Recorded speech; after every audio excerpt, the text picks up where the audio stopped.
Hi, good afternoon, Francesco. Yeah.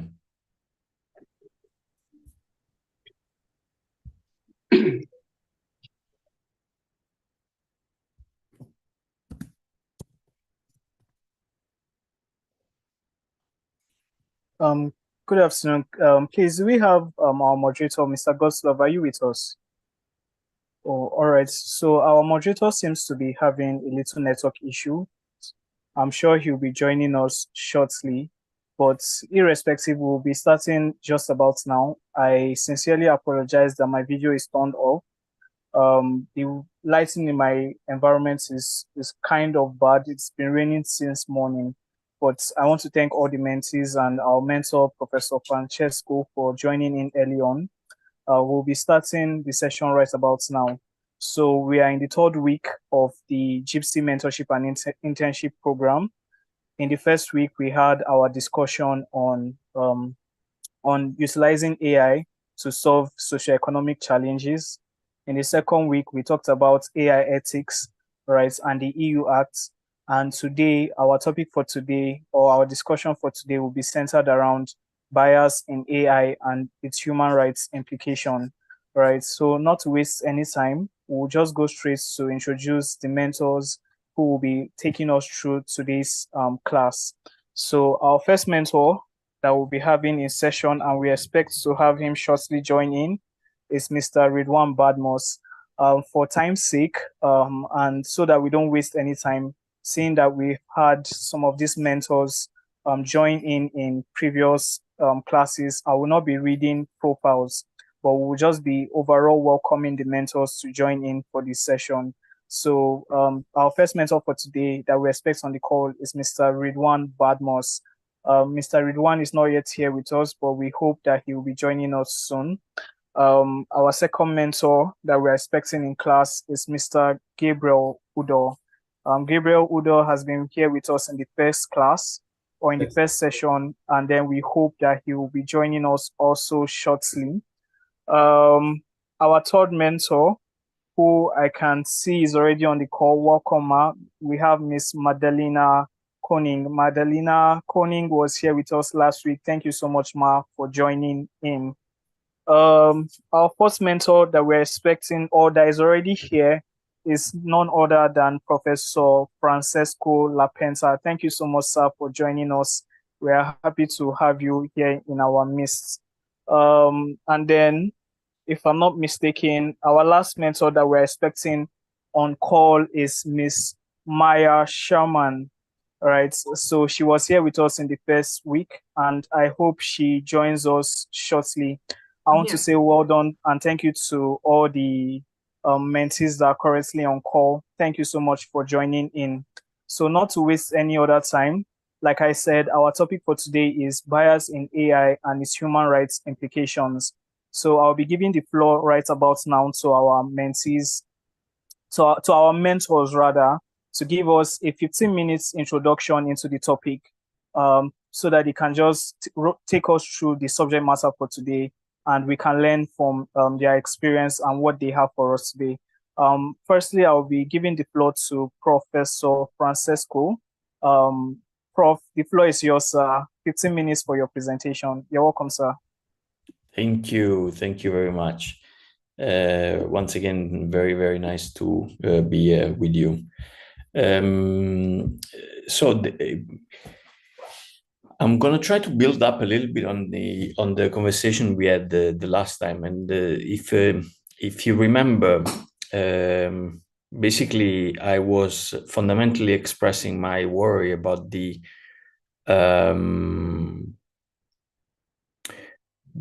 let's say the global order when it comes to innovation practices and the ways in which specific countries dominate the creation of innovation and standards and how they centralize these processes.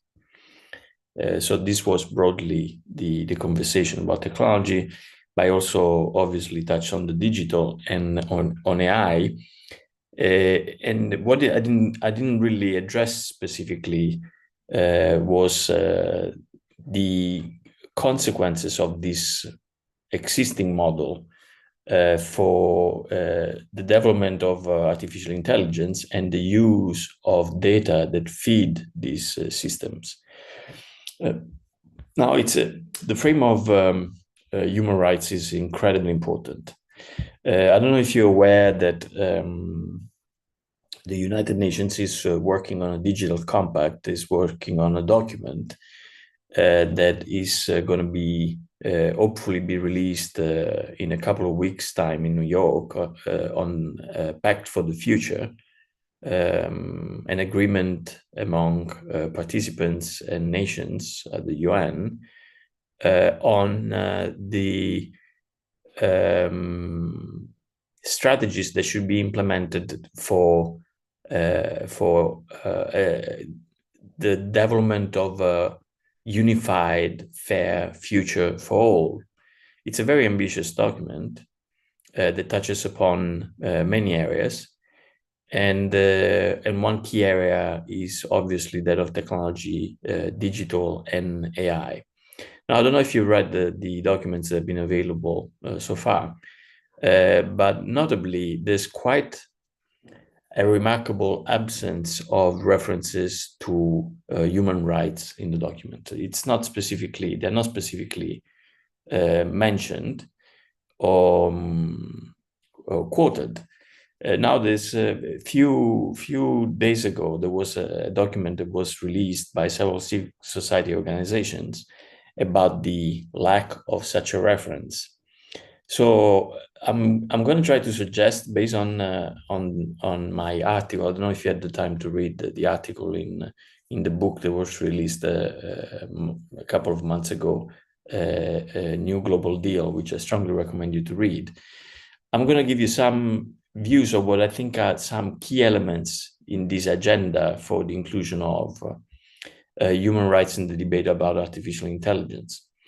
One of the underpinning understandings should be that AI and digital cannot be conceived as environments that belong to any one nation or organization. So it's very, very important that there is the emergence of understanding of AI as a global public good. In my view, this is one of the most important battles for the future for human rights in general, because it is going to establish the fact that as other resources like water, rivers, the sea, space, these resources cannot be considered as belonging to any one community, but they are thought of as belonging to all of humanity and to be controlled in such a manner.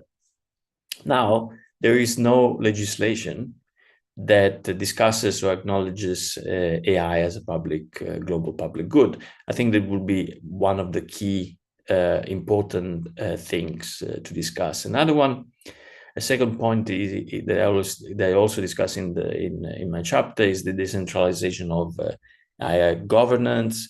So AI governance right now seems to be very fragmented, and but there should be the emergence of a general model where African nations, for example, or the global South, or all the nations that are on the sidelines of the innovation should have a priority for the inclusivity and fairness of all the rules that are supposed to govern development of artificial intelligence. One specific thing that is very important is what I can call data colonialism and AI bias. So the document or the legislation should address the fact that data colonialism should be in all possible ways be avoided by ensuring that AI systems do not exploit, for example, African data sources for external profit, or that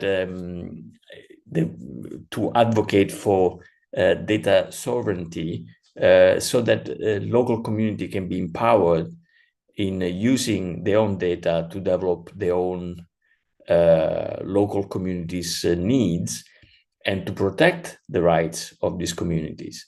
So the data colonialism for me is a fundamental human right violation. The fact that data that are collected are then used for external profit and not for profit in the regions where they are collected. There's you already touched about the ethical dimensions of AI and the way in which they're linked to human rights.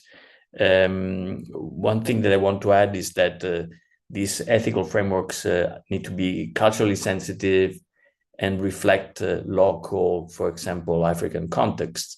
So the alternative model that I call upon is the decentralization of the models. It's also very important that the use of AI in environmental and social justice, where I think that the fundamental challenges within, for example, in Africa, to both the way in which environmental challenges should be tackled, but also for the ways in which the use of AI in the social justice systems should be designed and based on local communities. One of the most well-known biases, for example, is the bias that AI have in the social justice systems, singling out specific communities that don't belong to the majority of the data that have been used for the training of the data. Another element is the inclusive digital infrastructure, the fact that the fragmentation of digital infrastructure in Africa and the lack of access is a fundamental dimension for the ability to participate to social action. The transparent algorithms used in governance in African countries, the building of local AI expertise, and basically also the need to foster a global solidarity for AI justice, meaning that countries that are at the forefront of the development of AI should also embark in and help in the development of systems that are fair and they are based on problems and systems that are, for example, in the global South and Africa. There's quite a few points, and I've only 10 minutes. I'm sorry about if I took too long. I couldn't take really kind of time, but I hope you can ask some questions so that I can develop a little bit further. Thank you.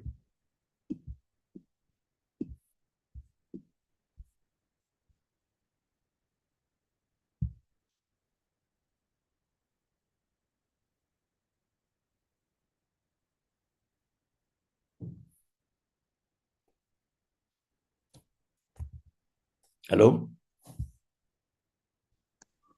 Hello, sir. Yes, we still hear. We can still hear you, sir. Okay. Okay.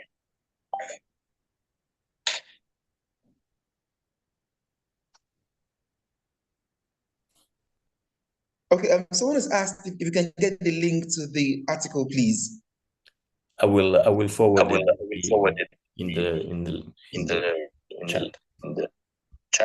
Okay. Thank you so much. Thank you. Okay. Once again, thank you so much, sir, for an amazing opening to today's topic. I know that it's going to be a great session today, and I'm very certain that our mentees will benefit so much from today's discussion. Thank you again for opening up. Okay, we still have some of our mentors with us on the in the session today. I want to call on Mr. Ridwan Badmus, please, to also give us an opening statement and about the entire topic. Thank you so much, sir.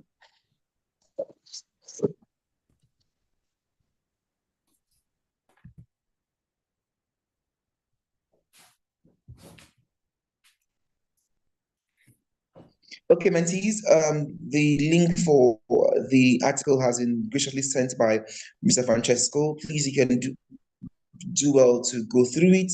Thank you again. Thank you so much, sir, for sending the link. And I'm sure that it is very informational for our mentees. So we're trying to get through to Mr. Ridwan. Yeah, while you get in touch, what I strongly recommend you to download that file and to read it. I only contributed one chapter, but very senior and skilled people have been working on this for 2 years and a half, and we're presenting at the UN 10 days this book. It's very important for you. It's free. It's free. That's right. Thank you so much, sir. Thank you. Okay, mentees, a brief introduction. My name is Gustav Kamalani, and I'll be your moderator for today. I had some issues with network coming into the session earlier.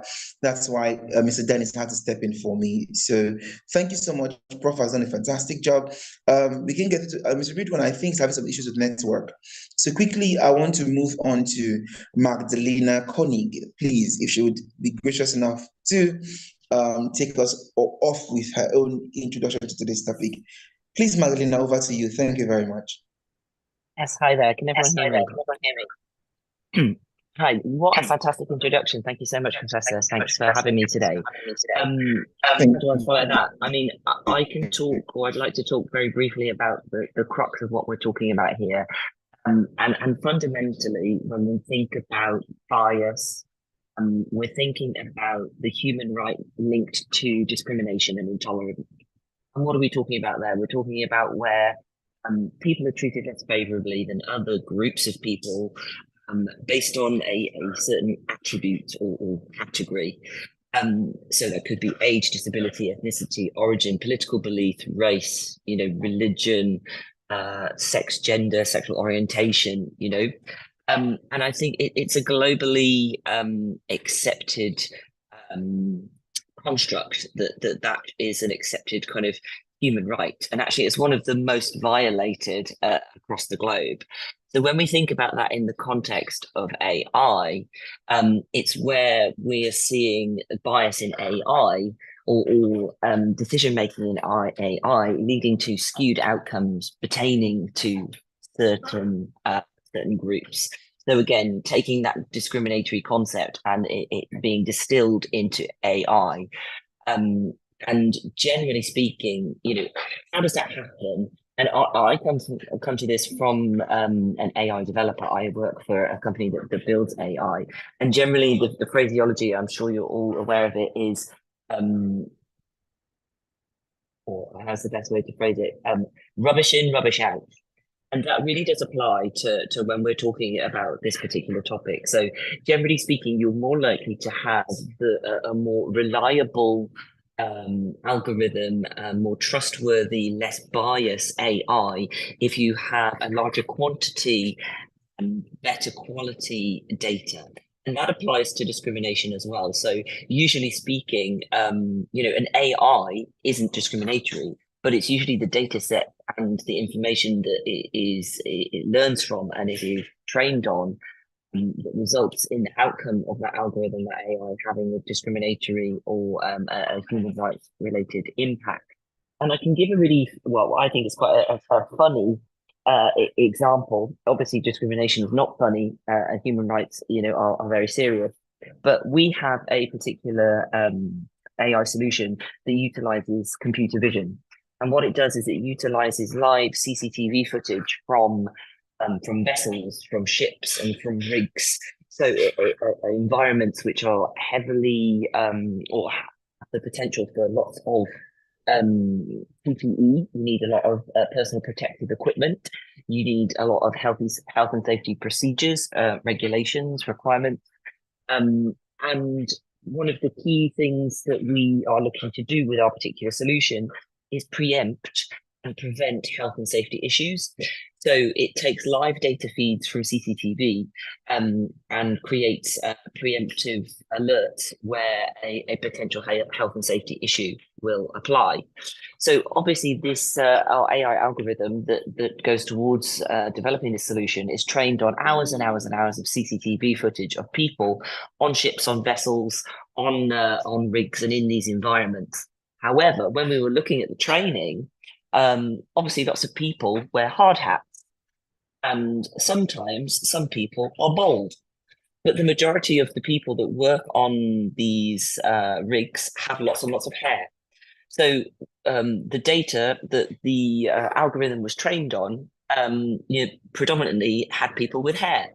So when a person who was bald came into sight, a violation would be linked and rigged to and sent to their manager because instinctively it's shown as an anomaly.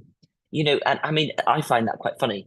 And obviously it's been detected and amended, but there are lots of live examples and cases where AI has been utilized in lots of different contexts, which have created these discriminatory outcomes, or have the potential to create discriminatory outcomes, which aren't just based on hair, which, I'm saying is quite funny, but if you put it in the reality of a situation where that's in a live environment, we're talking about health and safety issues where, there can be situations which are life and death. I think one of the most famous bias examples was an algorithm used in the US court system, which was used, I think it was Compass, it was called, but it was used to look at the likelihood of whether defendant would be guilty or not, and it was found to be discriminatory.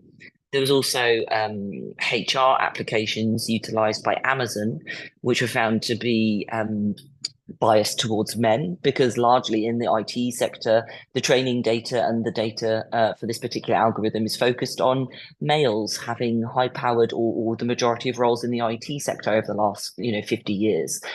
So again, the data that this particular algorithm was trained on has provided results which now are discriminatory.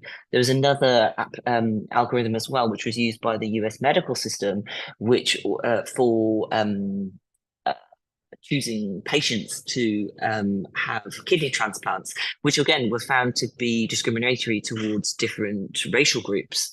So this is an incredibly important topic, and I think the professor who started off our conversation earlier was really it was really interesting to hear him talk about obviously some of the concepts he raised in terms of how we go about dealing with these challenges, dealing with these issues, because they have really significant, or the potential for really significant impact on a kind of a micro and global level.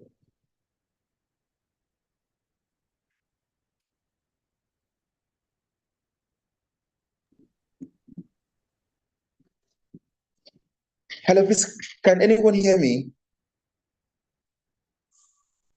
Yeah, we can hear you. Okay. Okay, thank you so much, Magdalena. Thank you so much. Thank you.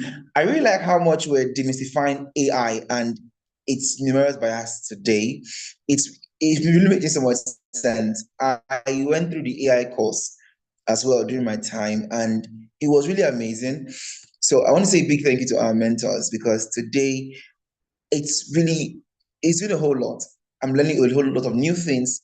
It makes so much sense. Thank you so much, Magdalena, for your insight. And I'm sure that our mentors will have questions for you, for Francesco.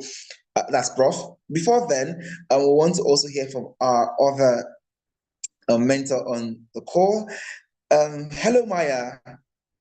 Good afternoon, Nigerian time. Welcome to today's session. Hello, thank you so much. Wonderful to be here. Hello, thank you so much. Wonderful to be here. Thank you. It's an honor to have you. Please, the floor is yours. Let's have your intake, your take, and your contributions or introductions for today's topic. Over to you, please. Sure. Thank you so much. I'm afraid that there is a bit of delay with the. Okay, that's good.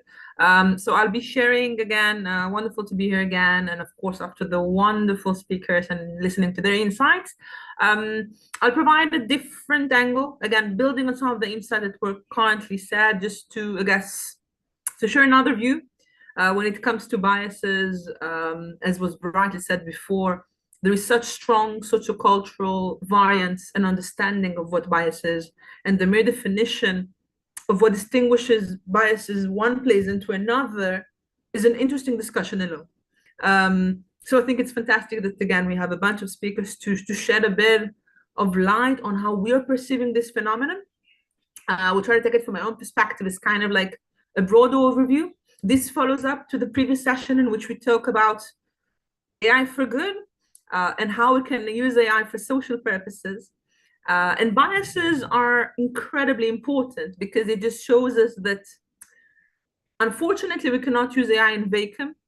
And there are a lot of different aspects to how we're using AI in a way that is responsible, that is respectful towards others, understanding our own limitations as humans. So just a moment, I'll be sharing my screen.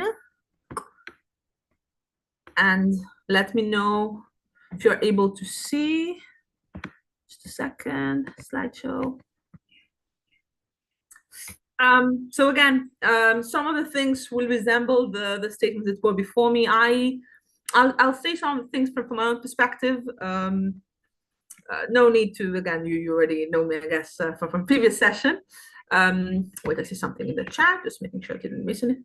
Can you see the screen? Okay, fantastic. Yeah, I know the previous time, unfortunately, I was not doing it properly. So now, again, I'm glad that it's feasible. So broadly speaking, when we're speaking about AI and in a broader scope, we need to think on how AI is becoming accessible for everyone. Because if we're trying to use AI for the public, if we're trying to use technology for the public, ideally, we need everyone to access. Does this happen? No. And there are various reasons why it doesn't happen. So if this is a more macro perspective to why we're discussing this. And the thing is that in many cases, we're unable to use AI for everyone because there is something in us, humans, that is faulty. And it's faulty and it's natural. And it's the fact that we have biases for certain things. And we have this tendency to sometimes treat things differently. Now, this can be okay in certain settings. It can be quite problematic when we're speaking on public services, because we don't want to discriminate one citizen from accessing health services because an algorithm is mimicking our own biases. And this is exactly why this discussion is so important and is becoming more and more prevalent. So this is what I would say is probably the more interesting part about the bias discussion. And it's the fact that we really don't know. I mean, in many cases, it's hard to define whether the bias is in us, whether the bias is in the algorithm, because the algorithm reflects us. But in many cases, there are also data errors. There are things that are problematic within the algorithmic process. And because of the problematic structure of AI, it's a bit hard to say what comes first. Now, why do we care? Because in every process that has some issues, we try to investigate forward and backwards and say, okay, what was the wrong piece in the value chain? What was the thing that led to a problematic conduct? So this question becomes more important. The thing is, in some cases, we are able to tell, okay, this was a data error, this was a statistical issue. In other cases, it's not so clear, again, if it's the human developer who created the bias, if there is something else systematic that led to this. And we spoke about it a bit in the previous session, but today we're actually focusing a bit more on this aspect of bias that I think is probably the most discussed about in the discussion of ethics and AI. There are, of course, plenty of other topics, but bias as a core theme is something that has been discussed throughout, because it's kind of hard to see how we're tackling it. It's hard to see how we're identifying it. And here specifically, understanding what is the source of the bias. So this is something that I also showed in the previous time, I believe. There are plenty of biases. I think, honestly, almost for every theme, we might find something in common that can be defined as bias. But these are the ones that usually get a bit more attention. Gender bias, quite substantially, especially we've seen this in tech platforms. Demographic bias, ethnicity. These are all intrinsic part of who we are, of our identity, that if an algorithm actually is structured in a way that might replicate these biases, we will create a very problematic situation. Because when we are thinking of AI and the scope and how big it's becoming, we also need to understand how these biases can be reflected and what do we do to make sure that everyone has the right access to any public service. And if not, then what is the reason that we're creating this distinguish? And this is the thing that, and this is something that has been repeated quite substantially, that AI is not always as technological as we think it is. It's not always as artificial, meaning it connects to us as humans. We are the source in the meantime, meaning the output that AI creates depend on us, the way we think, the way we perceive the world. And why it is important, because if AI is not autonomous, then we cannot just blame the algorithm when something wrong is happening. We need to think, okay, let's go back for a step and let's think what the human think or does that might lead to this. But in the other more dystopian scenario, and perhaps futuristically, when AI will be autonomous, then we will need to start discussing biases of algorithms alone. However, this is still very dystopian. We're not there. There are scholars who believe in singularity. I think that recent years have shown us that there is still time for us before discussing it. It is important, but still the human presence is quite dominant and is very needed when we're thinking on how to tackle biases. The different categories of biases I covered also the previous time. The main thing here is to think that, again, there are also subtle and unknown biases that we're not always as aware of. And this is something interesting that I saw. I took it from, again, from the OECD, and again, some declarations. And just to show a bit about the intersection between some of the article or some universal declarations and the rights. And the thing is, when we think about it universally, we are aware that we have the right to non-discrimination, we have the right to life and personal security, privacy, freedom of opinion. The thing is, and that's the important thing, when we're using AI, and generally any digital innovation, sometimes we might harm these rights. Because if we're not using AI in the right way, if we don't think of the biases, then we're actually harming some individual rights.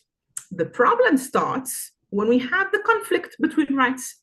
For instance, if I, as a social media platform, chooses to censor an individual because he might represent a certain harm to society, because their statement might lead to incitement, to greater security risk. So I'm doing this to protect society. I might use AI to monitor the statements. And again, we're speaking about the capabilities of AI when it comes to predicting contents and analyzing and giving recommendations on who, for instance, to moderate. But I might be harming the user's freedom of speech to express and to use the virtual space as well. So all these legal discussions are not new, but think always about the scope AI is getting and the fact that sometimes we don't understand that because AI is so connected to humans and we really shape it, then all this discussion about rights and human rights become much more interesting.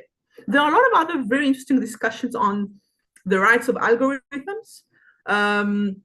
This is a bit more futuristic because it's speaking about what can or cannot we do, and perhaps on a bit more, I would say, higher level of autonomy for algorithms on what we should and shouldn't do.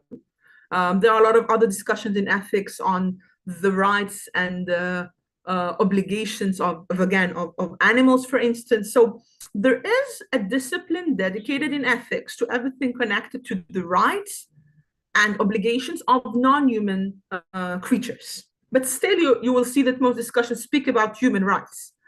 I do believe that later on we will see more interesting discussions on what can happen to algorithms. It's a philosophical discussion of how we should actually address algorithms, and it's exceeding a bit the topic of today. But these discussions on what human rights can or should, the way that we should treat these rights and how AI can actually impact them is crucial for us to understand the very interesting dynamics between AI, human rights generally, and the intersection between power and technology. And this can actually impact almost all human settings and lives that we're usually involved in. This is a bit less, but this is specifically, I think, kind of like, and I like this visual because it just shows some of like the key elements and principles that we should discuss on when we're speaking about bias and discrimination. There are plenty of ethical issues connected to biases, because biases if excluding certain populations, it can increase the digital divide. If we're increasing the digital divide and certain individuals do not get access to certain services, so there might be unemployment. We're speaking also about privacy. If I, as a public provider of services, uses AI to monitor other citizens, and again, specifically, I will monitor more specific populations because of previous biases that I have, then first of all, it might lead to a privacy violation, discriminatory. Of course, there are providers that might even like censor, moderate content of this individual. And these are the kind of aspects that we need to think of, in my view, when we are speaking on biases and the current intersections with technology. Robot rights, which I believe is a very interesting topic because it's not as discussed. It's a bit futuristically, but it's interesting when we think of it, because if you can speak about animal rights, why we shouldn't speak about robot rights as well? It's a non-human element that is part of the human ecosystem. And in the end, humans are not the only ones on this planet. So kind of another food for thought. Environment, very, very important. Connected a bit more to the, also, I would say, the use of AI, excessive use of AI because of, again, the increased levels of energy usage, but also to the fact that AI can increase misinformation around climate. And this is something that we've seen quite substantially, actually, around COVID, now around a bit more the climate change, all the climate deniers.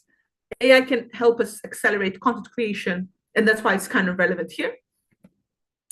Digital divide is something that I spoke, I think, quite substantially the previous time, and it's connected here because in the end, there's so many reasons why we might see different sources for biases, and this is a fantastic visual by a foundation in Australia, Good Think Foundation, and I think it's great because it just shows so clearly that there are so many reasons why certain individuals might be excluded from the digital ecosystem. Biases are probably one of the main reasons for that. There are a lot of things that we should do to tackle this, but this is also important for you to understand that biases are something quite big and meaningful when we're speaking about technological inclusion. This was also kind of spoken. These are, again, certain ways on how we can actually minimize the biases. There are a lot of discussions on how we can use more debiasing tools, how we're increasing bottom-up voices. For instance, if I'm as a user is using a certain platform, how can I raise my voice and say, okay, this is wrong, this is biased. You should be more nuanced in your sociocultural understanding. So there are many platforms today that are trying to see how we can put mechanisms that will enable users to also speak and give their views, especially from the sociocultural context or when we are speaking about linguistic adaptation, etc. So this is, again, broad overview on bias and the current situation that we're in. It's not new, yet it's still a very timely, very interesting topic. There are so many dimensions to biases. I think every scholar can speak about it differently.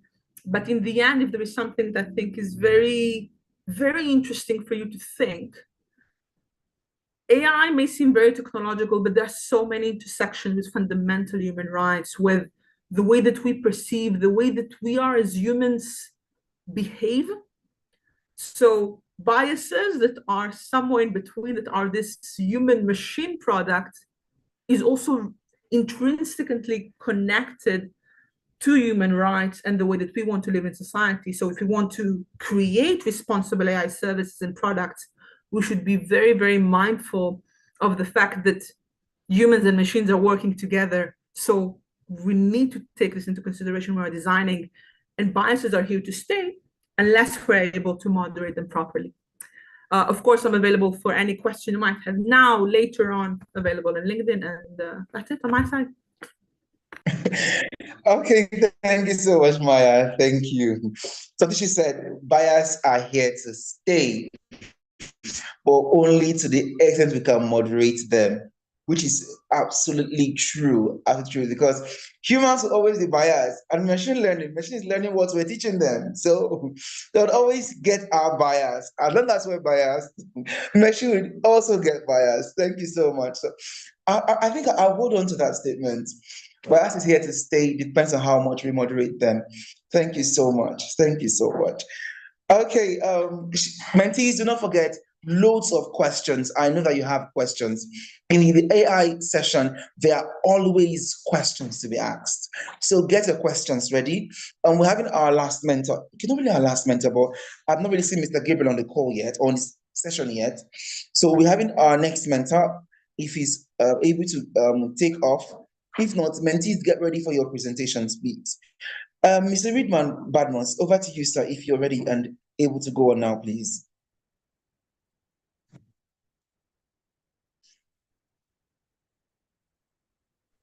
Hello, everyone.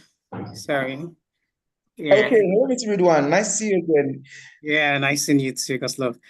Thank you very much. I apologize that I haven't been really available for this long. I'm always very busy on Fridays. And I'm quite busy now, so but I wanted to just take some time to quickly contribute one or two things today, and looking at the the set of speakers that we have that are mentors to all of us on this call. So I'm quite confident that I really don't see the reason why I need to be here to to share some thoughts, because I believe everything is already covered. I mean, all the necessary things. And I think because I have just a few minutes to talk, so and I was able to listen into some of the few things that our initial speakers has said. And I think what I'm going to just add to that, because they've said a lot of things as regards AI bias, discrimination, and how it relates to human rights violations. And the things, or the few things I would like to say, I want the mentees to kind of take it as something, as kind of a thought-provoking, some thought-provoking issues to think about, and how to, in a practical sense, address AI bias, or when you're working with companies building AI systems, or developing, building, deploying or using AI systems, those things that you really need to put into consideration. And I think the first thing is really about understanding what's bias is, and how it's how it came to be in the first place, which is what our speakers have said a lot about, in terms of kind of building on human bias, and then we having algorithmic bias. So you really need to understand that that's connection, that's relationship. And in terms of knowing a lot about bias in the data set that you're using to train your AI model, or even the algorithm itself. So these are where bias could actually come into play, and how they can actually affect AI systems. And you also need to understand that we have different types of AI bias. I mean, there are lots of them, and how they might also affect AI systems. So that, because one of the important thing that is always overlooked when building AI systems is looking at, it's just like we have in the privacy space. I mean, privacy professionals will tell you that, we'll always tell you about privacy by design.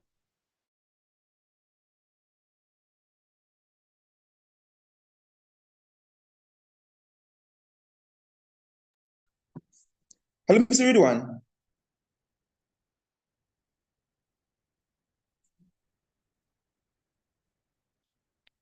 Hello, Mr. Ridwan. I don't know. I think I lost you a bit before. Hello, can you hear me now? Okay, yes, I can hear you now. Yeah, great. Sorry about that. My internet's tripped off. Yeah, so I was talking about how to kind of combat bias in AI systems, and I was saying something about privacy by design, and that's actually the best way to also combat, because we need to. And I believe I wasn't able to attend the previous class. The topic was about I believe AI governance and the EU AI Act. And using this methodology, using the AI governance, using AI governance, or adopting AI governance, and ethical AI or responsible AI, that's actually the best way I mean, that's the way, as we know, to kind of tackle these issues. And so you need to kind of look at something called ethical by design as well. So when building AI systems, in order to, because we're talking about, combating AI bias in AI systems. So we really need to look at it before building AI systems. We really need to look at the build ethics into the design of the AI systems. You understand? So where I'm coming from is talking about talking about how we knowing the different types of AI bias. So we could, let me just mention some. You could look at that up. There's a lot of them that you can actually learn about. We have temporal bias, we have sampling bias, we have edge cases and outliers, I think. So these are, I mean, if you look at all these types of bias, you will see that they might be specific to some particular issues, some particular AI bias issues that you need to build different, different capabilities, so to say, to combat, to address in your AI systems. And so talking about AI ethical design, ethical by design in systems. So what needs to be done? You could look at, I mean, all of you, most of you will know about a lot of different examples of different different examples of AI bias systems, around the world, like the Amazon employment AI system that was later abandoned, I think, in 2017. And the reason why that's kind of occurred was because there wasn't a consideration of ethics, probably, especially as it relates to AI. Because the AI bias was actually in the data sets that was used in training the AI system. So which led to, because what the AI system was supposed to do, the Amazon AI system for looking at I think resumes of applicants, was, I think the data set was mainly was skewed towards male AI resumes. Males resumes, and it wasn't, female resumes were not kind of included. And probably they didn't think about what issues that could actually what issues could come out of that. So all these things really need to be put into place. And I believe that looking at what all the speakers have said and looking at how these can come into play in the real world will really go a long way for you to understand what AI bias is and how it can really occur in a real sense, and what needs to be done, especially when you think about what was discussed in the last class, I believe, AI governance, the EU AI Act, or other regulatory frameworks, including AI principles or ethical values that you really need to think about before building these AI systems. I believe putting all these things together will go a very long way to reduce AI bias. Just like Maya said, that AI bias is actually here to stay. But the only thing we could do, or we can do, is actually to try as much as possible to reduce the bias elements to the barest, or as much as we can.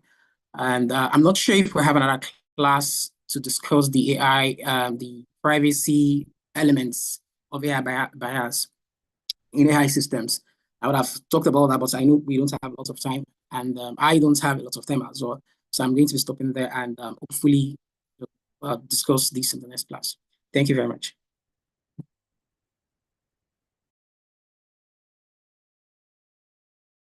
Okay, thank you so much, Mr. Ridwan Badmos. Thank you. It's always with us this session. Thank you so much. And of course, we'll be looking forward to the next class where you talk about other aspects of bias. Thank you. So for now, we don't have Mr. Gabriel with us on the call.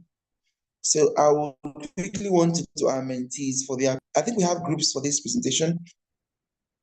Are they ready, please, our presenters? Hello, presenters. Good afternoon. Are you ready? Yes, we're ready. Good afternoon. Hello, good afternoon. Okay, good afternoon, Nigerian time.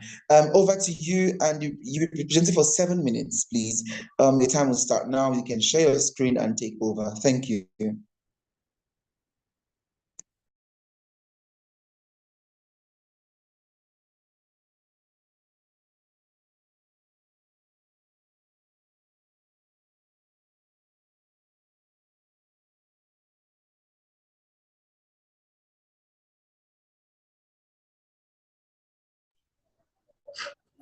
Hello, good morning. Good afternoon. Can you hear me? Yes, good afternoon, good day. Yes, please, what group are you presenting for? Group 1. Okay, please carry on. Kindly say your name and carry on, please, sir. Okay. My name is AJ Samuel. I'll be presenting for Group 1.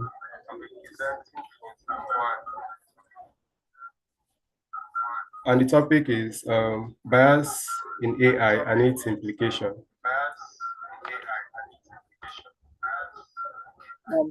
Sorry, Mr. Samuel. Can you hear me? Just before you go on, yes, we can hear you. Just before you go on, please, can you kindly mute your second device, right, so that the echo your second device is echoing. So please, can you kindly do that so that we can have a smooth transition within your presentation?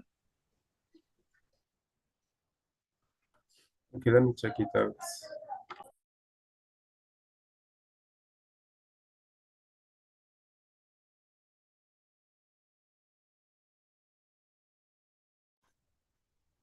Hello, can you hear me now? I'm just using a device.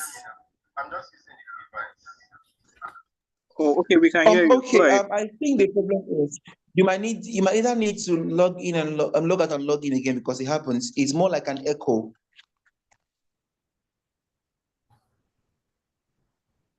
Hello.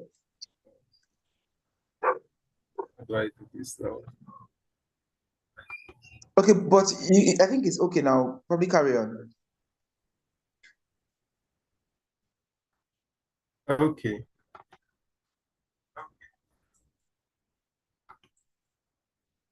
Can you see my screen?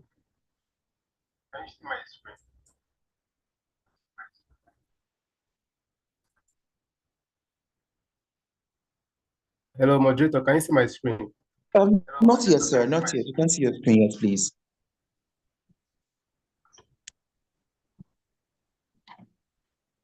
Okay.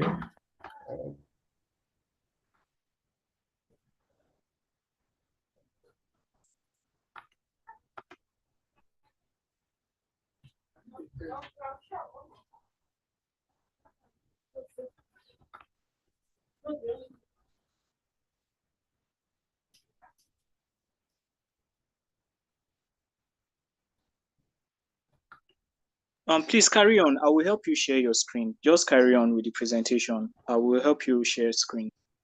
Okay. Okay, thank you. Bias in AI and its implication. I'll be presenting for Group 1.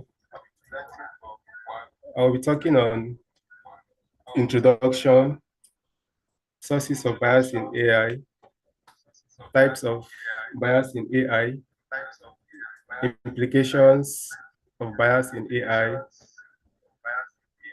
real-world examples of bias, mitigating bias in AI, future directions and research, then conclusions. Okay, bias, like Professor has said and Mrs. Maya rightly said, AI bias is also called machine language. Now, bias results due to human biases in the original training data or algorithms. They have rightly laid foundation to all these ones. Now, AI bias is an anomaly in the output of machine learning algorithms due to the prejudiced assumption that was made during the algorithm development process. So some of the prejudices that happen during the algorithm process is what actually is called bias, or what led to AI bias. Now, for sources of bias, we can see that we have actually more than 4 sources of bias, but we just captured this one here, which is the data bias, algorithmic bias, the user bias, and the system and the societal bias. Now, AI system contains biases due to some reasons, which I'll list below. We have this cognitive bias also, and I've talked about the algorithmic bias, and also lack of complete data. Lack of complete data. When your data is not complete, it also presents bias. And also cognitive bias. These are unconscious errors, like we all know, even in humans. These are unconscious errors in thinking that affects individuals' judgment and decision. This needs to do about the brain, cognitive thinking. Why for that of the algorithmic bias is come about as a result of the machine learning software or other AI technologies reinforcing existing bias present in the training data or through algorithmic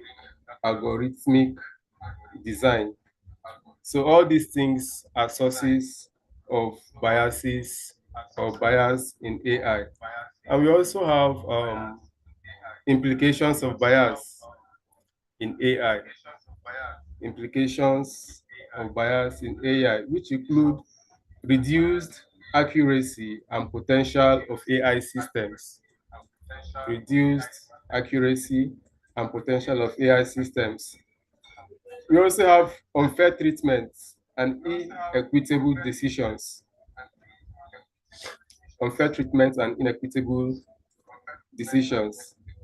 Then we also have mistrust among marginalized groups. Mistrust among marginalized group, and also discrimination and harmful errors. Discrimination and harmful errors. Also discrimination in critical areas.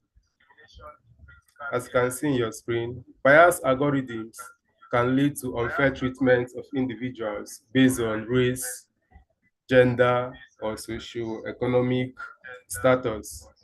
All these are implications of bias in AI.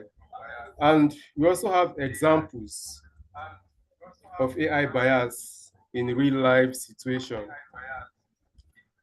Real world examples and risks, as we can see from our slide.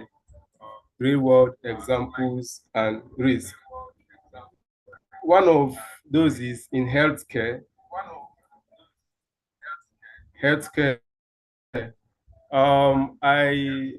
When I was researching, I saw a report for October 2019. There was a research found that an algorithm used on more than 200 millions of people in the US hospitals to predict which patients would likely need extra medical care heavily favor the whites over the blacks. So we can see that we have bias in our healthcare systems. Bias in our healthcare systems. We also have, even in COMPASS, which is the Correctional Offenders Management Profiling for Alternative Actions. We can see that when it was tested, it was observed that blacks, over 45% of the blacks, were said that they were recidivists. That is, there's a likelihood for them to also perpetuate the acts for which they were arrested for. So we have bias in that area. We also have sexism. Sexism. This is not included in the presentation, AI systems often display unfair or prejudiced behavior towards individuals based on their gender. It mostly favor one gender over the other gender. And there is also a research I saw online as it relates to Amazon hiring algorithm.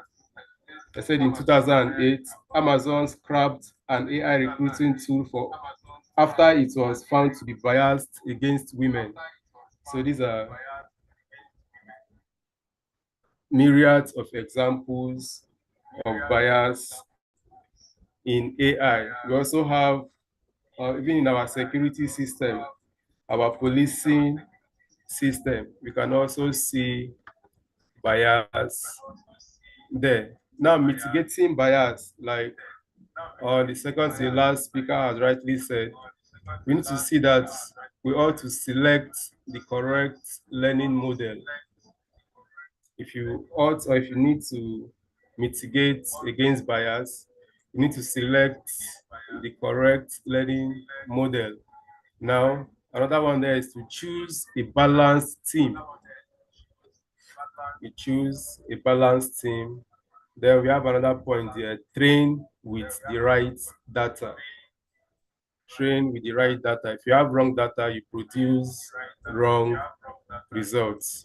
And also, you Okay, continually so please, monitor your thank you so much. But at this point, kindly begin to round off, please.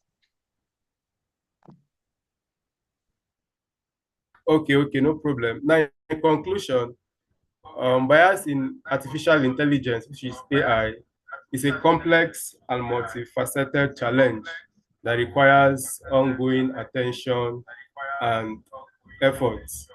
By implementing the strategies outlined in this paper and investing in future research, we can work towards developing fairer and more inclusive AI systems that promote equity and justice. However, addressing bias in AI is not solely the responsibility of the researchers and practitioners. It requires a collective effort from all stakeholders, including policymakers, industry leaders, and the general public. Together, we must remain vigilant, continuously monitor for emerging biases, and Okay, work thank you towards so a much. future where AI is not. Thank you so much. I think at this point, we're just reading through the conclusions. Thank you so much. I'm happy with the fact that I really love your slides and your presentation. It shows that your group took their time to work on this. So thank you so much to group one. Nice start to today's presentations.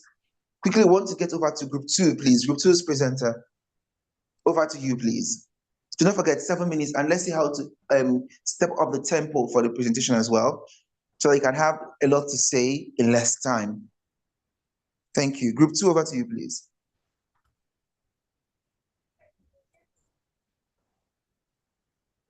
Okay, hello everyone. Good afternoon.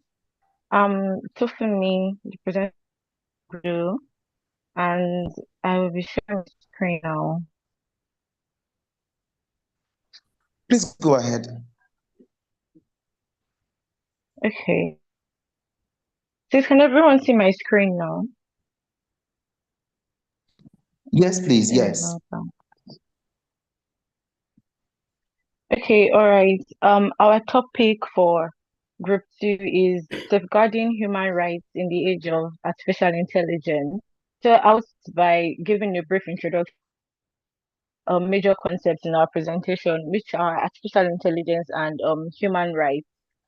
So AI, simply put, is a simulation of human intelligence in a machine that enables them to perform tasks which would normally require human cognition, such as learning, problem solving, reasoning, language understanding, and others. AI increases efficiency by automating repetitive tasks. It is used in data analysis to process large data sets. It has driven advancements in healthcare, finance, education, transportation, customer service, among other industries. Can we still see my screen, please? Sorry about that. Yes, we can Hello? see your screen. Can you kindly, yes, we can see your screen. Can you kindly rotate your phone so that we have a better view of the whole screen? Can you put your phone on Oh, auto okay. so that we have a better view of your screen? Oh, okay. Sorry, please give me a minute. I'm missing my name. What is- Okay, I'm sorry. Okay, can you see my screen now? I was trying to fix it to rotate. Is this Yes, better yes, now? All yes, it's right, better so now. I'll continue the presentation. So the second concept is human rights, which are fundamental rights available to everyone. Everyone is entitled to human rights merely by their being human, regardless of their nationality, race, gender, language, religion. It is universal, inalienable, non-discriminatory, and they are essential for ensuring dignity, justice, equality for all individuals. So the intersection of AI and human rights, this is where AI and human rights meet, where they overlap. And this um, is with regards to data privacy, discrimination, freedom of expression, accountability, and transparency.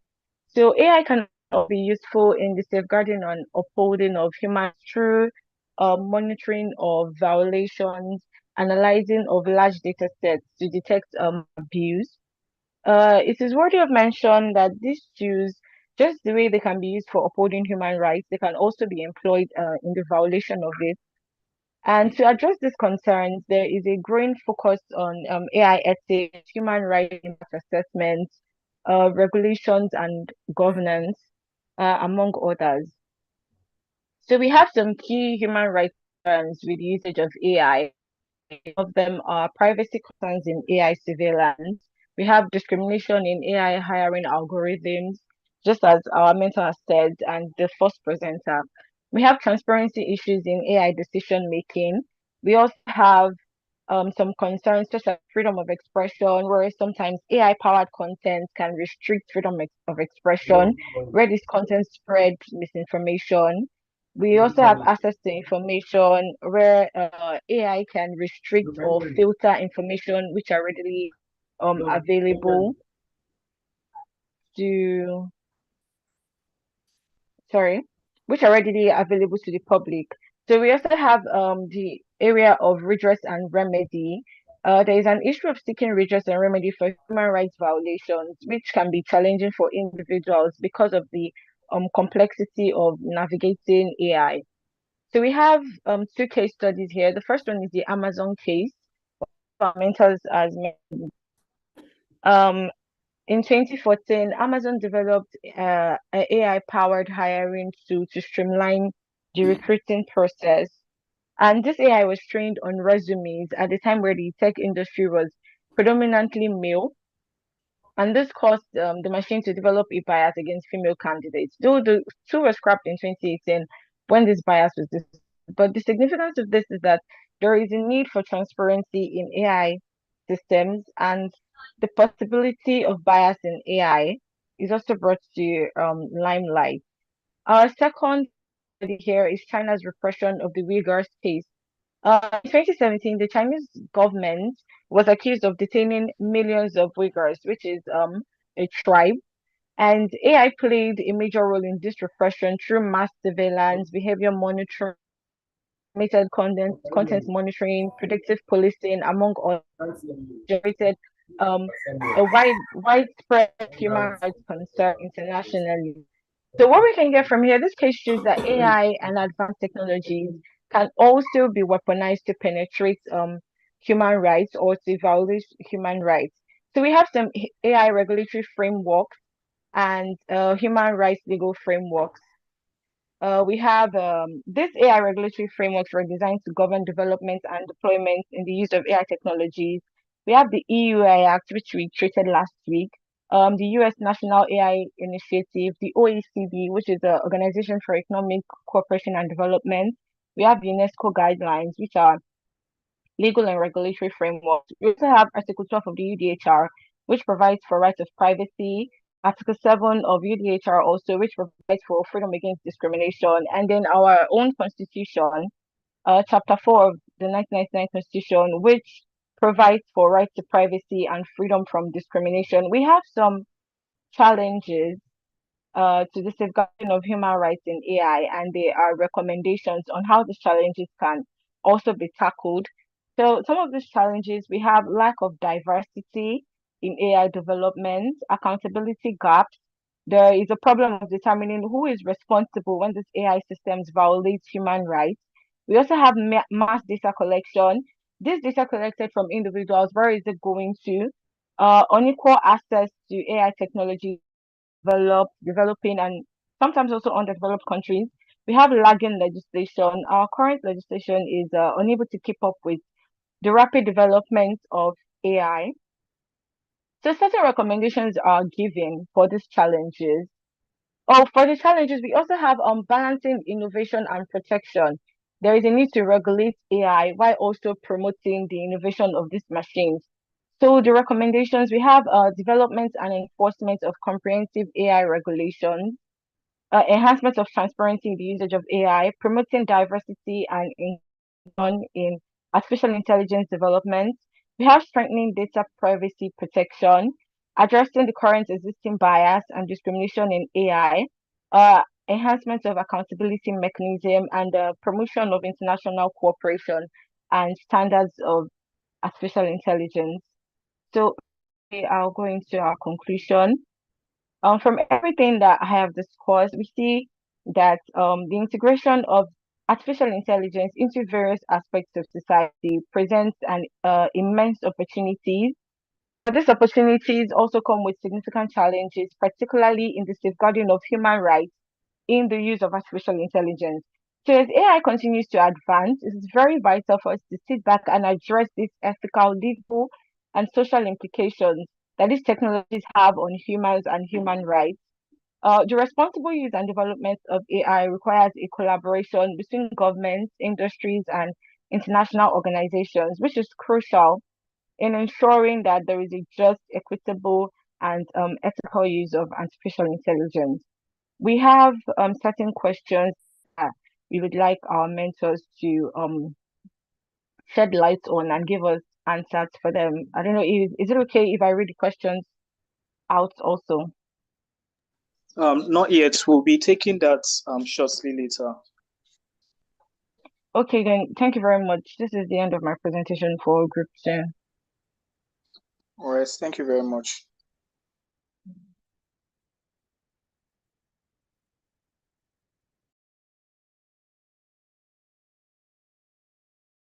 All right, so I think our moderator is having a little network issue, so he will not be continuing with us for now.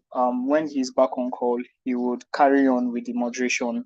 But well done to Group 1 and Group 2 for your presentation. Thank you for the time and effort you put into making your slides, and also the presenters for a job well done. So we'll just be having comments from our mentors based off of the presentation that Group 1 and Group 2 made.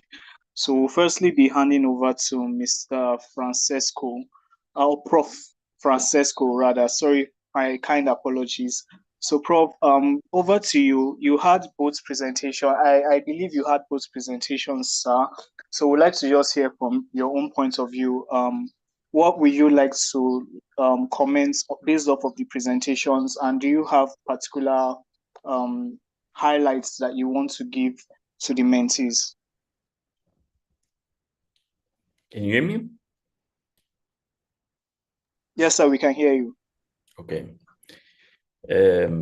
So first of all, thank you for the presentations. I'm really impressed. I'm really impressed by how thorough and well thought out were both the presentations.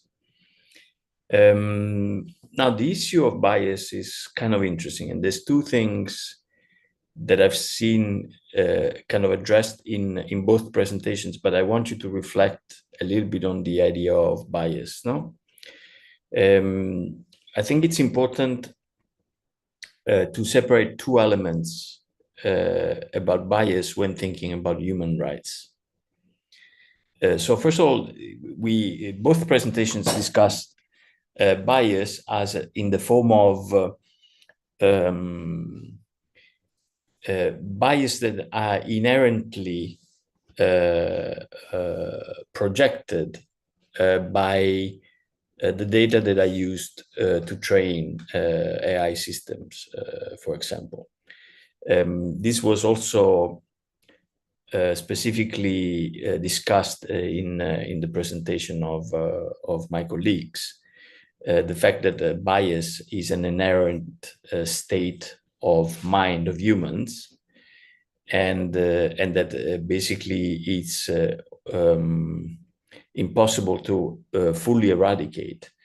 That is true, but there's also one way of understanding bias, because I encourage you to focus a little bit more on a section that both of you had in your presentations, which is the bias of the data that are used to train AI systems. So what I was trying to refer to in my own presentation is that one of the key biases is that the emerging and dominant AI systems tend to use only data that are mostly produced in certain areas, so that their response are not designed for example, the African context or the different nations within the African context.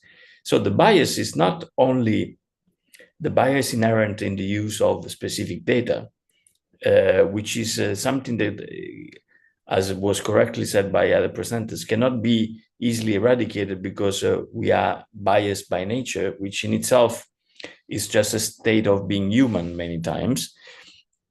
But the fact that there is a bias towards developing systems that are geared towards the use of specific data. I'll give you an example from another realm. Look at mobiles and smartphones. Smartphones are designed, if you look at very advanced smartphones, are designed specifically for a Western market. The complexity, the cost, the amount of data they require, the way they operate, they're intentionally biased towards a market that supports those systems in advanced ways. Now, in Africa, for example, you have a different mobile company that is called Techno, that is developing mobiles that are designed with different priorities. Now, what I mean by bias in AI is not only the bias inherent in the data that are fed, but also in the design of the systems that are designed to support infrastructures, or to be supported by infrastructures that are mostly dominant in specific areas. So there's a lot of focus on the AI bias, as in the way in which, for example, analysis or surveillance or video surveillance will single out different ethnic elements or biometric elements, or specific target narratives that have been built on specific ethnic minorities, for example, within the West. But I think it's also very important for you to understand that that bias is also of a different nature. And you did put it in your presentations, especially in the first one. There was a specific reference to, for example, infrastructure and data, and also in the second one. And I don't want to take too much time and give also time to the other mentors for the feedback. But there's another element that is important, is also the use of these systems in the legal system for social justice. The one element that is important is also local bias. So bias that is inherently put by the entities that control these systems for their own purposes. This has been framed as bias, for example, as a form of censorship. So the exclusion of specific data from the analysis, which is, for example, very common in China, but it's also very common in some African regions that are experimenting with the use of AI in the legal systems. So my encouragement is there's many definitions of biases that have been broadly described and available. I think it's very, very important that you understand that you need to contextualize the very definition of biases based on normative and local definitions that are not necessarily shared. For example, I haven't heard a really articulated discussion of gender bias within the use of AI systems, which is transversal, but for example, is also specific to the African region. But in general, I have to say that I'm really impressed with the presentations, and I will be very happy to interact with the groups on an individual level once we have more time. And I'm just leaving the floor to the other mentors for their feedback.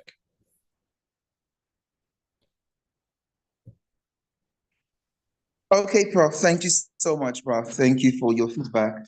Mentees, I hope you're taking notes. Also would love to hear from Magdalena, please, before we go into the questions.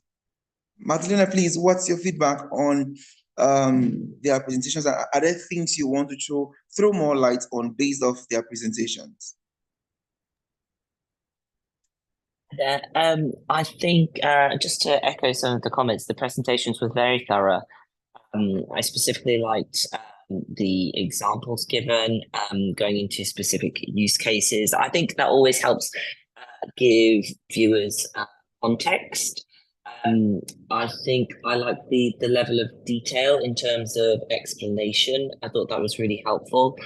I think public speaking is always challenging and difficult. So I would always try and verge away from I think, I believe, certain phraseology, because you want to have some power behind what you're saying, especially if you're providing evidence and you're giving details from which you have, evidence and scientific information. It's not just an opinion. If that makes sense. So just be careful around language used, because it can sometimes take away from the messaging. But really, I wanted to congratulate both groups on fantastic work done. And there was so much to cover there, and it's a really difficult topic to kind of broach in hours and hours, but let alone in 10 minutes. So well done, everybody.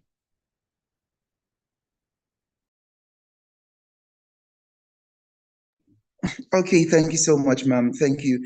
I was trying to post the questions for the mentees. We have quite a lot of questions for us today. Thank God we're still within good time, so we can go through the questions. I've posted them in the chat box. So if you could go through the chat box. So I'll just ask the questions, and any of our mentors could take over with answering, and let's see how we can go from there. Okay, one group is asking, can AI systems be fully automated without bias? What role should ethics play in AI development? Okay, I think Maya had said something about this earlier, the fact that bias would always be there.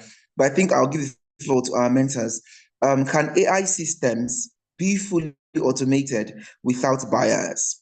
What role should ethics play in AI development? Okay, so Prof, I think we'll just begin with you, and then we'll take on with other mentors from there. Right. Bias, I don't think it can be rooted out. It can be balanced, though. So there's different ways of thinking about bias. Bias can also be cultural inclination. So when do you call a cultural inclination a bias? Because you have to understand that there's a subtle complexity to the idea of bias. Because if there were no bias, there would be no cultural differences. Bias is also ways of interpreting the world, and we need to leave room for the ability to interpret the world and the things in our lives differently, which might be characterized as a bias, because in one system, in one cultural system, we might interpret one thing in a way, and in other cultural system, we might interpret the same thing in a very different way. So it's important to understand that bias is not something that you want to root out in the sense of it being totally excluded, because there may be contexts where you want the opposite. You want the system to be culturally biased, to give answers that are based on your specific culture, your specific beliefs, and your participation in specific groups that might be diametrically opposed and different from others. What is important is when these systems are used with consequences for the individual. So that's why human rights is important, because to embed human rights in the way in which AI systems makes decision is a fundamental way for guaranteeing the playing field, and an equal playing field and a fair playing field for all people, independently from their cultural background or other qualifying characteristics. So it's not, be careful in rooting or trying to wanting to create the idea of lack of bias in any system. First of all, because it's really impossible, and second, actually, because you might want to have exactly the opposite, to have the localization of these forms of knowledge. What is true is that you want systems that are fair when it comes to systems that might have consequences for people's lives, like in the judicial system. So it's a lot more nuanced than basically thinking if you can fully automate a system without bias. You need check and balances in the system, like you do in real life and in different contexts of real life.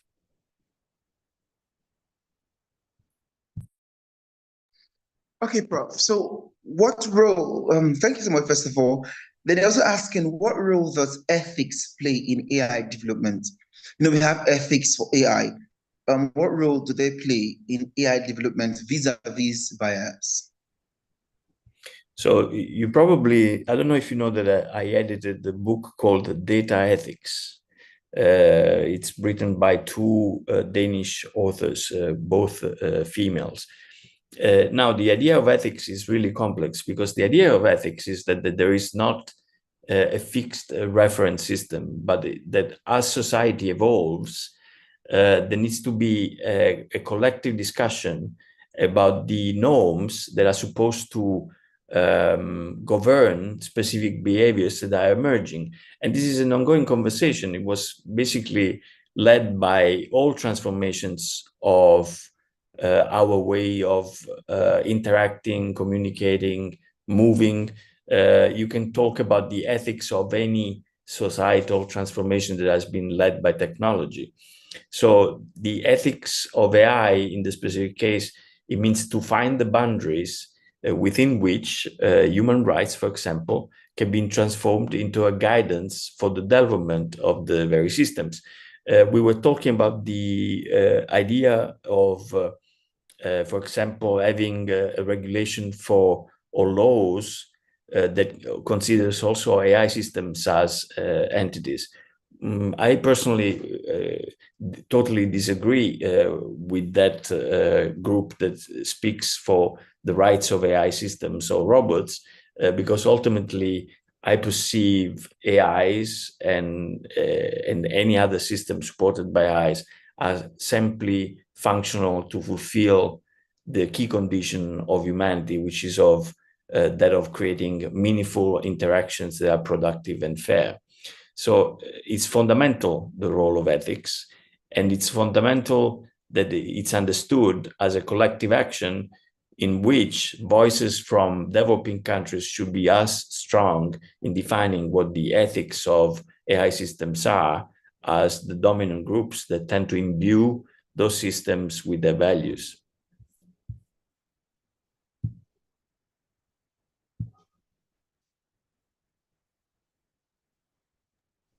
Okay, I want to be certain if we lost Prof, or is it my network, or are you done, sir? Yeah, I'm done. I'm trying to keep it brief because I want to give space to others. If I can jump in quickly, I think that's I really love all those thoughts and the points that you raised, Professor. I think from a really taking it to a practical perspective, I work within an AI business, and we are building artificial intelligence. We're I always refer it to, a sausage factory. We're building or we're making the sausages. I mean, which sounds a bit silly. So when we take, these principles down to, okay, well, what do our data scientists do on a day-to-day basis? What do our software engineers do on a day-to-day basis? How do we infiltrate all these concepts that we're talking about, which, are concepts that need to be discussed, like you say, at this higher level and fundamental level, and have all these collective voices feed in. Okay, so then how does that trickle down and then into the development? And I mean, what we say, and I think what a lot of companies are starting to say, is the same or have the same conversation as many people have had with data and data protection, in that it's ethics by design. So it's thinking about all of these different types of aspects of ethics throughout the whole life cycle and every part of what we're doing. And how do we do that? We do that by educating our people on the importance of these principles and these concepts in their particular task, their particular role. And how does somebody labeling data that's going to be used for training, how important is what they're doing to then the output and the potential bias or the ethical implications of what our algorithms could produce.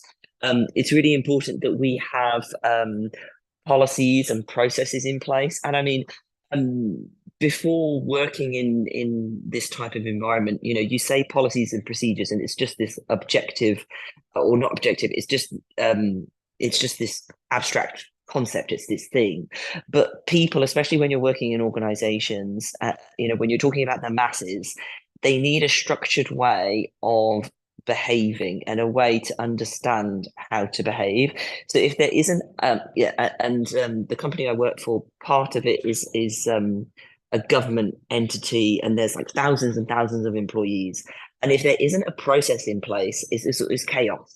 It's absolute chaos. So if you don't have guidance and really, really considered, thought about guidance in terms of how you instill these or how you create mechanisms for these abstract, thought processes to be in everybody's day-to-day language and things that they're doing, you won't achieve the results that this this really useful conversation that we're having is looking to, or you won't actually mitigate the challenges that we're actually talking about here. Yeah, it's incredibly complicated when you're developing systems like you do, for example. No? But in reality, there's some examples that are enlightening. No, I'm sure you're following the debate. All the new models. Probably the new one that has been released a couple of days ago by this like very young person that is basically the most powerful model by all benchmarks currently existing, and he designed it by himself with the open access meta tools. No, now the difference, what it is that people will be able to build systems, and right now we're in a position where everybody can build AI systems.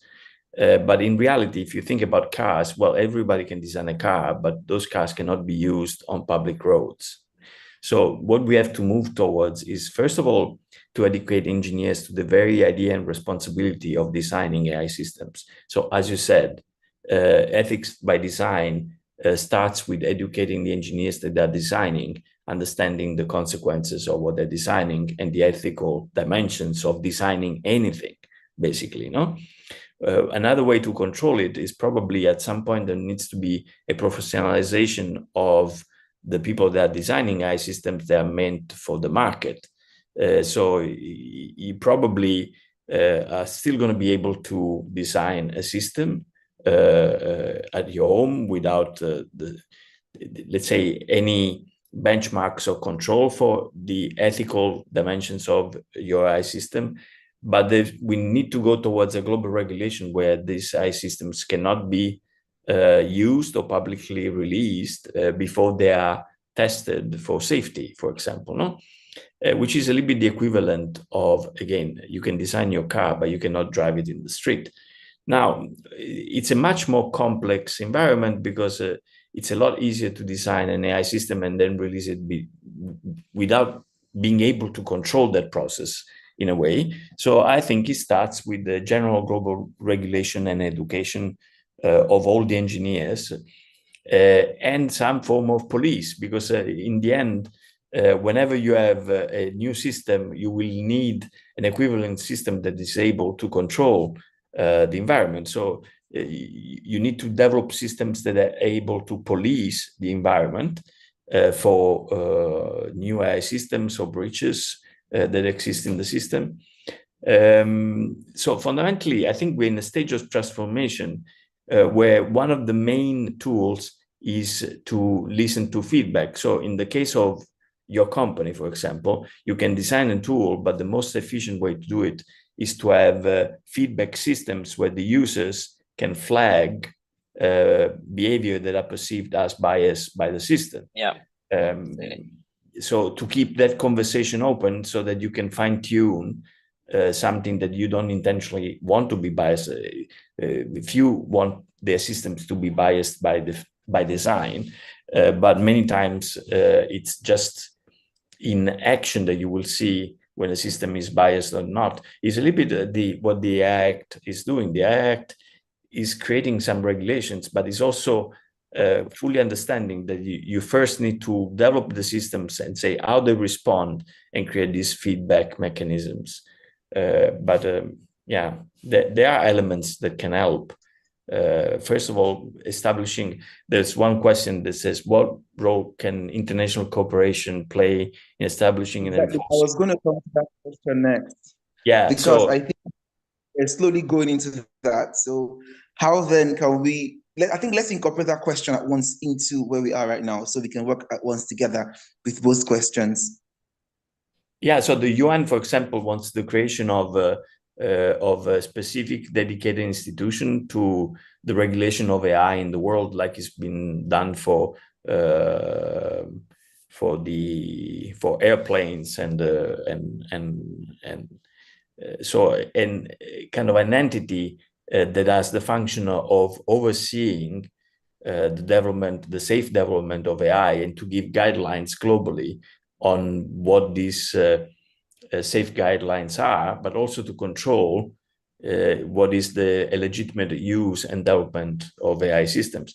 I think we need to move towards a global organization that plays a function of both informing and enforcing and recommending practices. Then local governments have to implement in their own time based on their own regulations and their own legislation. Okay. Magdalena, Francisco has talked about the UN. Are there other international organizations that we think can handle a kind of global rule or ethics that can govern AI development globally right now? That's a really difficult one. I mean, yeah, you've got the UN, you've got the G7, you've got certain, kind of bilateral arrangements between the US and the EU and the US and the UK, and certain countries in Asia are talking to each other. So there are groups of countries kind of talking and aligning. And then you obviously have the UN looking for this kind of global approach. I personally don't disagree with what the professor's saying, and I think in an ideal world that would be the panacea. Do I necessarily think that will happen, and do I necessarily think that it is the most workable solution, especially in the short to medium term? I'm not sure, and I'm not convinced, especially because the disparity of national approaches that we've seen. I mean, it was UNESCO that recently brought out their a paper highlighting that there are over kind of 9 different approaches to regulation across the globe at the moment. So you have such a disparity in terms of the way of thinking. Hard law, soft law, sorry. Guidelines versus codified law. It's really difficult, I think, to see a clear way to have one overarching way forward. Unless, of course, we're saying that there are some critical international principles which, for example, UN member states have the ability to implement in, or they have flexibility to implement in a way that suits them. But I'm not sure, again, I'm not sure that we would have alignment on that at the moment based on what we've seen different countries doing. Yes, I agree, because I know I was going to ask that question next. If we have a global regulation, basically, it's global, but then each territory needs to domesticate these regulations. So where a territory is not willing to domesticate it, we cannot call it a global regulation then, because it's still subject to domestication by these territories. So if these territories are saying this ethics would not work for us, for example, some of the ethics that would work in the United States might not work in Nigeria. And most often, Nigeria might come late to the table, and we want to tweak things that fit their own territory, their own jurisdiction, and how it works best for them. Also looking at the laws in play in that particular territory.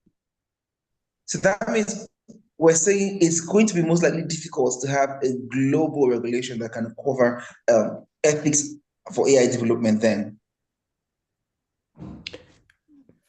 Can I answer? Yes, please. So, please, you can always on the discussion. The United Nations is moving towards the creation of one specific body that will just do that. I know that because I'm working with them, and it's already in the draft of the Digital Compact. Now it might be approved or not, but it's there. So the UN is already moving in that direction, very powerfully in that direction. The chances of this happening are very high because many nations, including the United States, but also Europe, they see it as an opportunity to have to create a basis for debate, because right now there isn't one forum that can play that function. There's the Internet Governance Forum, is the only one that has had that function somehow.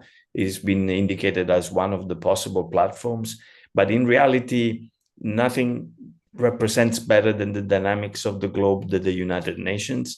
So although imperfect, and although I tend to disagree with the fact that they want to do it in New York again, to put the central body in New York, that's what they're stating in the document. I don't agree with that, but I think that we are moving towards that. And there's a difference in saying what should be shared and what should be localized. When you talk about ethics, no? I totally agree, and that's basically is my whole statement, that there needs to be decentralization of cultural values and systems to support local cultures and forms of innovations, and local solutions can only be, sustainability can only be based on local solutions. You cannot have one answer fits all, one tool fits all solutions.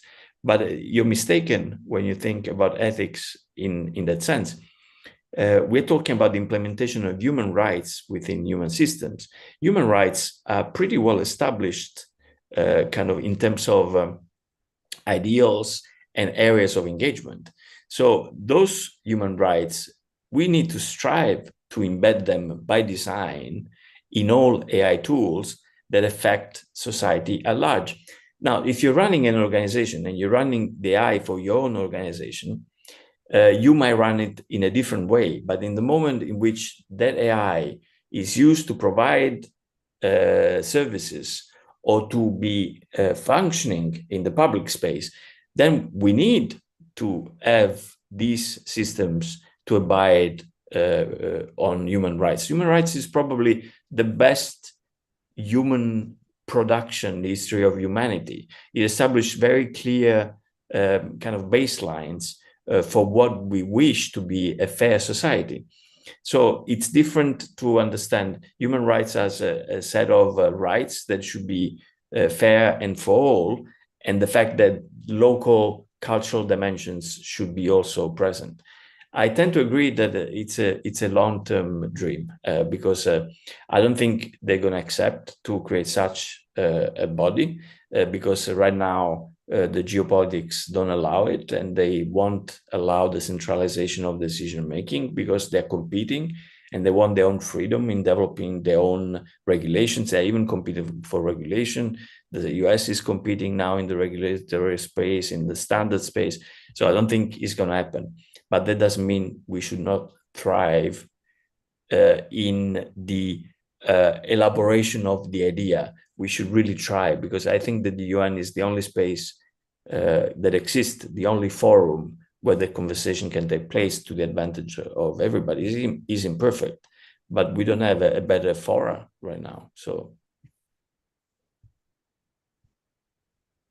Okay. So quickly, I would want to go to another question. This question basically, it's because it's a very prevailing topic right now, especially in the law society and the world generally when it comes to data privacy. This question reads, what are the most effective strategies for ensuring data privacy in the era of pervasive AI technologies and mass data collection? What are the most effective strategies for ensuring data privacy in the era of pervasive AI technologies and mass data collection? Madalena, I think I'll start off with you. What do you think on this particular question?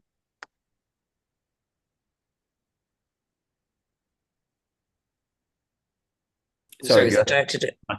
Yeah, Magdalena, please. Sorry, apologies. So are we talking about effective strategies for individuals or effective strategies for corporations or effective strategies for governments? Because I think each of those... I think it's all of them. How best can the government work with it? How best can corporations work with it? How best also can individuals protect their private data, especially with the kind of pervasive AI usage we have now and technologies? I think at an individual level, and I think this probably isn't a new concept and it may be slightly basic, is that I think people need to fundamentally understand the trade-off between ease and access to their data. So I think that there's a trade-off to be had in that, I love the phrase that if a product is, if something is free, or what's the phrase? If the product is free, then you're the product. I think I've said that incorrectly, but usually if someone's offering you for free, then you're the product, or your data is the product. You know what I mean? So nothing in this world is actually free, and I think that people should be mindful or more mindful of that, and less kind of outraged when they have themselves elected to utilize a service and given their consent to access to their data away. I mean, that sounds very negative of me, but I think that obviously leads to people being educated as well about what it means to either access or use certain systems, and to be more data savvy about what they are doing or not doing. In terms of organizations and protection of personal data, protection of data in general, I think, speaking from our own perspective, or the company I work for, we deal with a lot of jurisdictionally sensitive information. We're in the energy sector, we work for the government. It's very, very sensitive. So we have a whole host of procedural and technology requirements in place to protect data.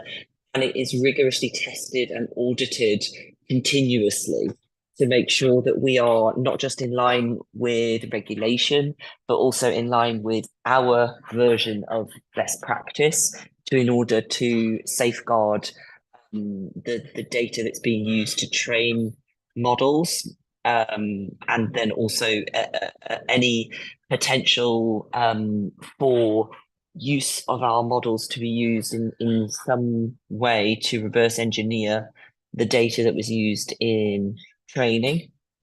In terms of governments, I think that the data protection and data conversation needs to be had in conjunction with AI. I think what people like to forget when they talk about generally AI and AI regulation is that there is obviously data protection, data security, digital regulation already in a lot of jurisdictions which apply to AI systems and are applicable to what we're talking about on this call. So it isn't that, it is completely the Wild West in terms of data and data protection. There's a whole host, we mentioned, or I spoke very briefly about the EU GDPR earlier, but these regulations are applicable to AI systems. For example, we're working at the moment, there's a free zone, if anyone's familiar with the concept of onshore and free zone jurisdictions in the UAE and Dubai, and they're working on a specific regulation that relates to how artificial intelligence systems process personal data with an accreditation scheme and the like. So there's a lot of work already done that can be utilized and looked at if the regulators choose to. Yeah, I agree. So I obviously work between the two environments I'm most familiar is the US and Europe. And in Europe, we have a general data protection regulation. I was very active in the creation of the very one. And so there's already strong legislation that protects your data and protects the privacy of your data. On the technical side, there's the elements of encryption, which is kind of the technical dimension, but that has been long kind of passed as a strategy. The early strategy was it was the responsibility of the user to be informed and to know what they were trading when they were using services. But the GDPR changed that understanding, saying that the burden of responsibility is on the company to guarantee the privacy of the data. The data belong to the person that generated the data, and they cannot be abused. And the person has the right to have those data transport and cancelled. So the data are yours. What can be done is to create data trusts that are acting on your recommendations with your data, which is not really the norm right now.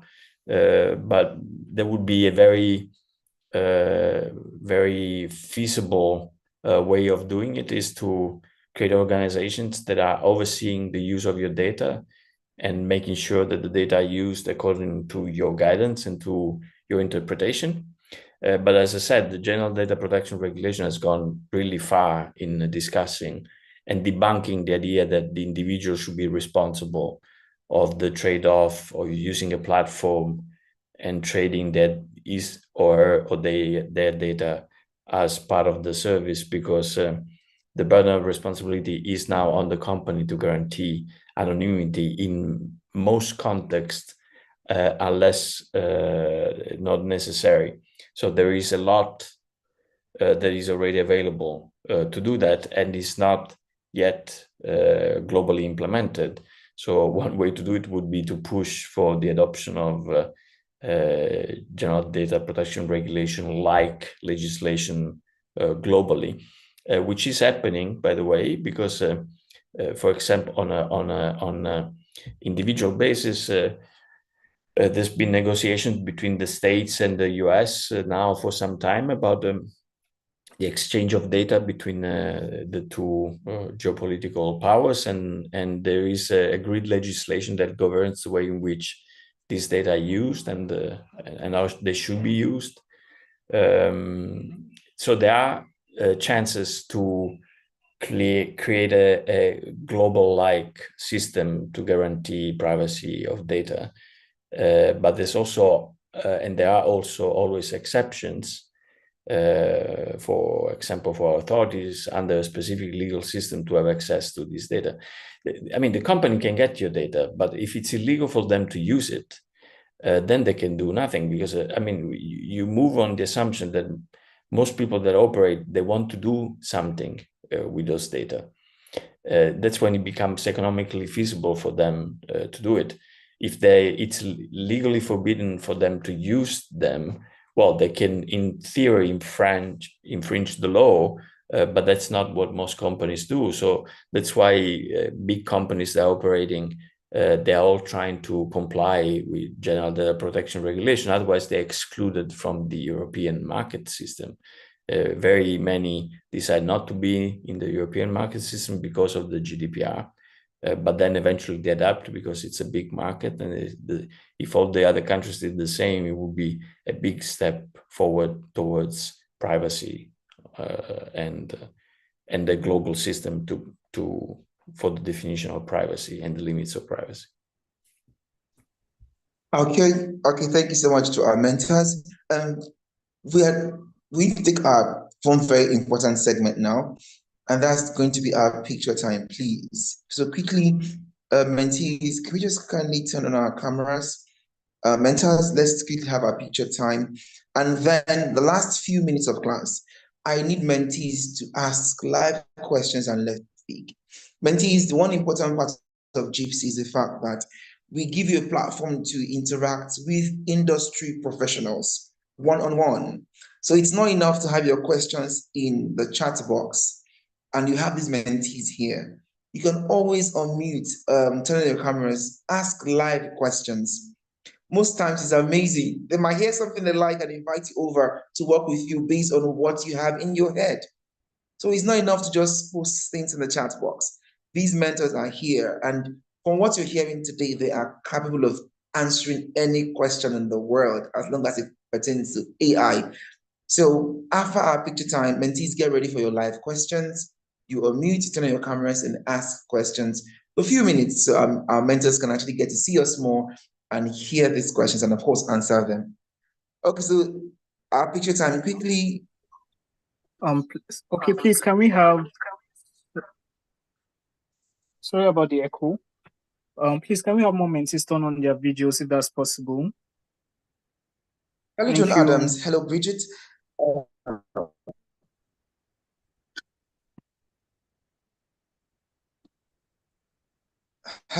Hello, hello, Ajay. I think he's been here before. The cameras, please. Thank you. Okay, Bridget is here now. John Adams, please.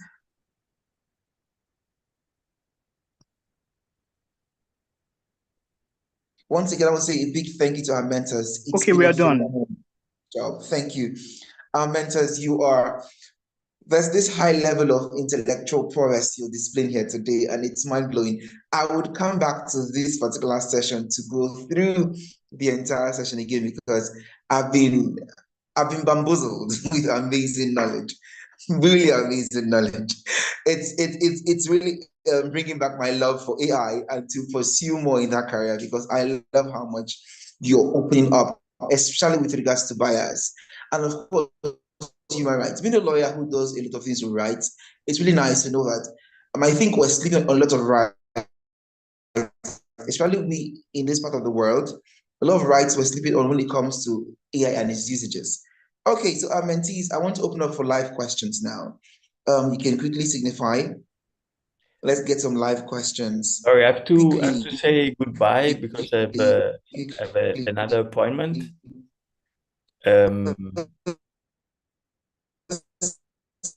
Questions. Okay. Sorry, but I wanted to tell you something because this. Okay. I don't think I'm going to participate to the other classes. But one thing that I want to tell you, the one that are left in the room, is please be bold. Reach out international organizations in Europe, in the States. posing questions, challenging things that you think are unfair. Let your voice be heard.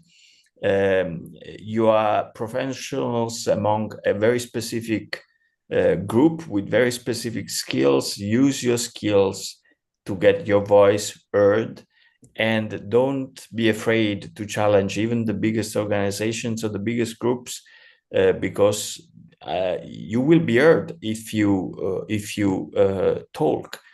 So I really hope that this program, which is amazing, I mean, I really commend Juliana for doing this, will enlighten, create questions for you, but even more importantly, embolden you to challenge what you feel is unfair or is unjust. You are articulate, your presentations prove it.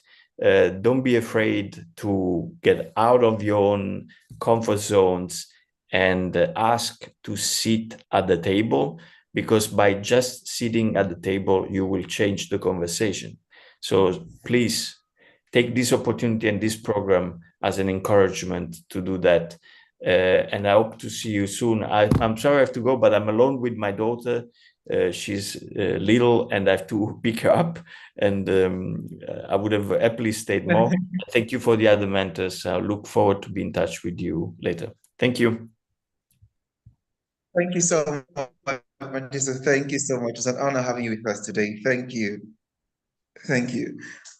Okay, so mentees, over to you. Let's get those questions so we can bombard Magdalena now with questions. Mentees, let's get some live questions. Guys, again, you'll have to be quick. I have another appointment as well. This is the world of okay. This is the world we live in, where everyone wants to talk about AI, especially with the AI lawyers at the moment. So yeah, I'll have to be polite and bid my fair due to you guys as well. But it's been a real pleasure. And if anyone wants to obviously connect with me on LinkedIn and further the conversation, then please do. I'm more than happy to speak to you guys offline. Okay, Magdalena, thank you so much. Really appreciate that. Thank you. So mentees, she's even very phenomenal. Please don't forget, check them out on LinkedIn. Very important. And one thing about our mentors is the fact that they would respond to you. They would surely respond to you. Go on LinkedIn. So mentees, before we call it a day for today, please, if you can you turn on your cameras, please? Let's just say something quickly.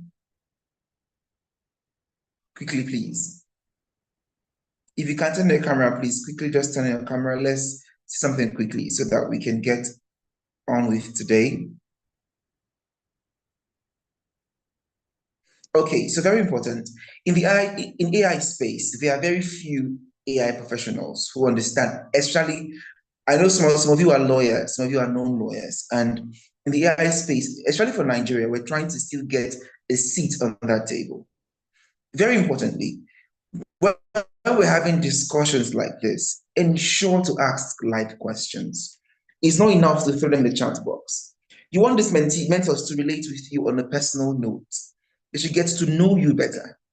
Because if someone should see your face from class and you link with them on LinkedIn, because they've seen your face from class, they'll easily register with who they saw in class and accept your invitation. You don't have to go through the hello, my name is this, from JIIPCC program and all that. They know you're from JIIPCC already because you were active in class, not just from us. Ensure to engage the mentors. I think for subsequent classes, it's really important. This is one of the most engaging topics in the AI field, especially when it comes to bias and human rights right now. A lot of things are happening with human rights and AI bias. So it's not bad at all to engage them in these questions, live questions. And here at JIIPCC, we advise and we actually beseech that you do more of live questions. So for your next class, I will try to see if I can sit around for that class and ensure we have loads of live questions and get these mentors speaking, and let's talk AI and how we can make the world a better place with AI. Having said that, my name is Gustav Kawalani, and it's an amazing opportunity to be here to moderate this session alongside the network issues, but we thank God we're able to go through it. So having said that, thank you again for a nice day today. To all our mentors, thank you. To our mentees, thank you. To our presenters, thank you. So JIIPCC, thank you so much for this opportunity. Do not forget that you can always follow us on all our social media handles to know more. Thank you, Mr. Dennis, and have a very wonderful weekend. Goodbye. Yes, goodbye, everyone.